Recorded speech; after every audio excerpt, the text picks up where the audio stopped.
அஸ்ஸலாமு அலைக்கும் ஃப்ரெண்ட்ஸ். என்ன செய்து சுகமாயிக்கிய? அல்ஹம்துலில்லா, நாங்களும் எல்லாரும் சுகமாயிக்கிய. நான் இன்றைக்கு உங்களோட எண்டு லன்ச் வீடியோ ஒன்றோட தான் வந்திக்கியது. அப்போ என்ன செய்ய போகிறேன் எப்படின்னு சொல்லி வாங்கோ பார்ப்போம். அப்போ வீடியோக்குள்ளே போம். நான் இன்னைக்கு நெத்தோலி அவியல் தான் செய்ய போகிறது.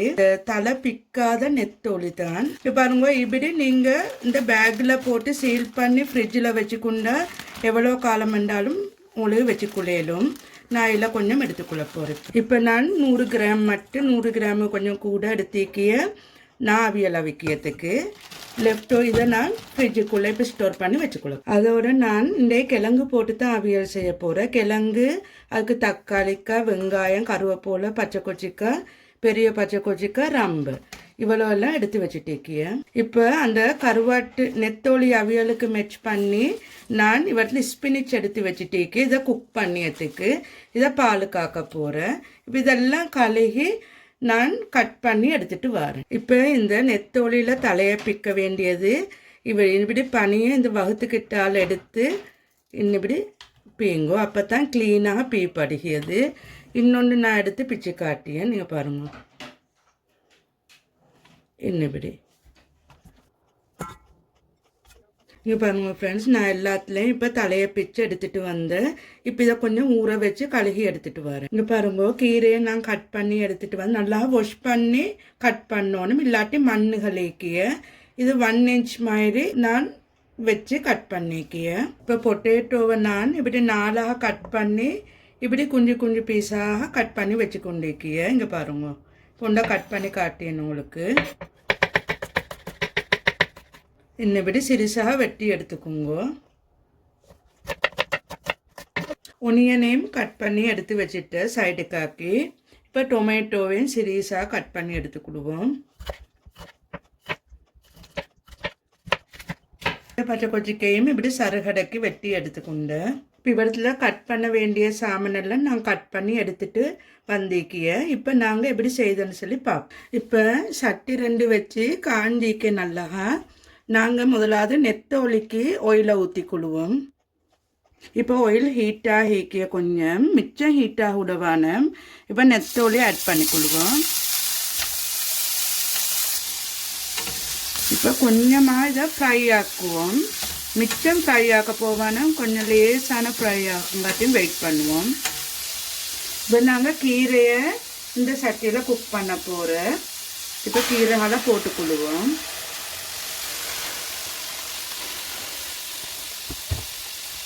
இப்போ ஒனியன் கட் பண்ணி வச்ச ஒனியனால் கொஞ்சம் போட்டுக்கோங்க. 2 பச்சை கொட்டிக்காய், கருவேப்பிலை கொஞ்சம், ஒரு ரம்பத்துண்டு. இப்போ கொச்சிக்காய்த்தூள் ஒரு 1/2 கரண்டி தான் நான் போட்டேன். உங்களுக்கு தேவையான அளவு போட்டுக்கோங்க. கீரைக்கறிக்கு மஞ்சள் கட்டாயம், மஞ்சளும் 1/2 கரண்டி போட்டுக்கொண்டு, கறி பவுடர் தூள் 1/2 கரண்டி, மாசி கொஞ்சம் போட்டுக்கோங்க. உப்பு வந்து 1 கரண்டி போட்டுக்குங்க. பார்த்து போட்டுக்குங்க ஒரு டேஸ்ட்டை பொறுத்து. இப்போ மிச்சமுள்ள கீரையால் போட்டுக்குங்க மேலுக்கால. இப்போ நான் வந்து ஒயிலால் கொஞ்சம் ஊற்றி குழுகிய மிச்சம் ஊற்றி குழவான 1 டேபிள் ஸ்பூன் மாதிரி ஊற்றிக்குங்க. இப்போ மூடி ஒன்று போட்டு மூட போகிறேன் நான். இது ஒரு 5 minutes குக் ஆகினா போதும். நீங்கள் இடைக்கிட தொடர்ந்து பார்த்து பிரட்டி விட்டுக்குங்க. நெத்தோலி இப்போ பொரிஞ்சது போதும். இப்போ நாங்கள் அதுக்கு தேவையான இன்க்ரீடியன்ஸை ஆட் பண்ணிக்கொள்வோம். கிழங்கை ஆட் பண்ணிக்கொள்வோம். ஒனியனையும் ஆட் பண்ணிக்கொள்வோம். இதில் கட் பண்ணி வச்ச டொமேட்டோ, சில்லி, கறி லீஃப் இதெல்லாம் போட்டுக்கொள்வோம். கட்டர் தூள் 2 கரண்டி நான் போட்டுக்கொண்டு உங்களுக்கு தேவையான அளவு நீங்கள் போட்டுக்கோங்க. மிளகுத்தூளும் கொஞ்சம் போட்டுக்கொண்டு, கருவாட்டிலே உப்பு ஈக்கியத்தால் நான் இந்த கிழங்குக்கு மட்டும் கொஞ்சம் உப்பு போட்டுக்கொண்டு இப்போ எல்லாம் நாங்கள் மிக்ஸ் பண்ணிக்கொள்வோம். மிக்ஸ் பண்ணிக்கொண்டு ஸ்லோ ஃபயரில் நீங்கள் குக் ஆகங்காட்டியும் வேங்கோ. கிழங்கு குக் ஆகினா இப்போ போதும். இங்கே பாருங்கோ, இப்போ நாங்கள் கீரை போட்டதில் இப்போ 1/2 ஆகிக்கிய நிறைய ஒன்று போட்டதில் இது இப்போ வெந்து கொஞ்சம் இன்னும் சாடு வெந்தால் போதும். பெரட்டி விடுவோம் இன்னும் கொஞ்சம் வேகிறதுக்கு. இங்கே பாருங்க இப்போ நல்லா வெந்து கீரையில் தண்ணி முட்டிக்கு இப்போ கடையப்படாத கீரையை நாங்கள் இதோட பால் ஊற்றிக்கணும். பால் வந்து நான் ஒரு திக்காகத்தான் பாலை கரைச்சி கொண்டிருக்கியது. உங்களுக்கு கிரேவி வேணுமெண்டா நீங்கள் அதுக்கேற்ற மாதிரி பால் ஊற்றிக்குங்க. இங்கே பாருங்க இவ்வளோ தான். இப்போ இது பால் சாட கொதித்து வரக்குள்ள நாங்கள் ஆஃப் பண்ணிக்கொள்ளுவோம். இங்கே பாருங்க கீரை கறி கொதிக்கிய இப்போ நாங்கள் ஆஃப் பண்ணிக்கொள்வோம். இப்போ நீ கீரை வெந்திக்கிய கீரை வெந்ததுக்கு நாங்கள் ஒரே அடிக்கே மூட வேணும். கொஞ்சம் இப்படி பெரட்டி விட்டு தான் மூடணும், இல்லாட்டி பால் திரிஞ்சு போருண்டு.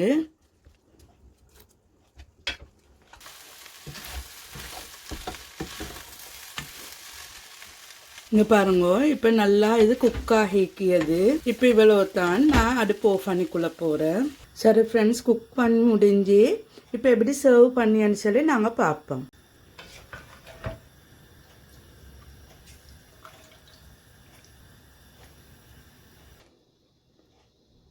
இப்போ கீரை கறியை சர்வ் பண்ணிவிட்டேன்.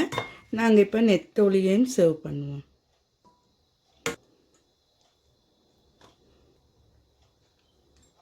இங்கே பாருங்கள் ஃப்ரெண்ட்ஸ், எவ்வளோ நல்ல அந்த காம்பினேஷனான கறின்னு சொல்லி கீரையும் நெத்தொலியும் நீங்கள் கட்டாயம் ட்ரை பண்ணி பாருங்கோ. எப்படி இருந்தேன்னு சொல்லி மறக்காமல் எனக்கு கமெண்ட்ஸ் ஒன்றும் தாங்கோ. இங்கே பாருங்கோ, இது தான் இன்றைக்கு லஞ்ச் மெனு. ஒயிட் ரைஸ், கீரை கறி, நெத்தோலி அவியல், நான் பப்படமும் கொஞ்சம் பொரிச்சு வச்சேன். இவ்வளோ தான் இன்றைக்கு லஞ்ச். உங்களுக்கு பிடிச்சிருந்தா லைக் பண்ணுங்க, உங்களோட ஃப்ரெண்ட்ஸ் அண்ட் ஃபேமிலிக்கு ஷேர் பண்ணுங்க. மறக்காமல் நஸ்ரீனா டைரியான யூடியூப் சேனலை சப்ஸ்கிரைப் பண்ணுங்க. அப்போ இந்த வீடியோ இதோடு நான் முடிவிச்சுக்கூட அடுத்த வீடியோவில் சந்திப்போம். அஸ்ஸலாமு அலைக்கும் வரஹ்மத்துல்லாஹி வபரகாத்துஹு.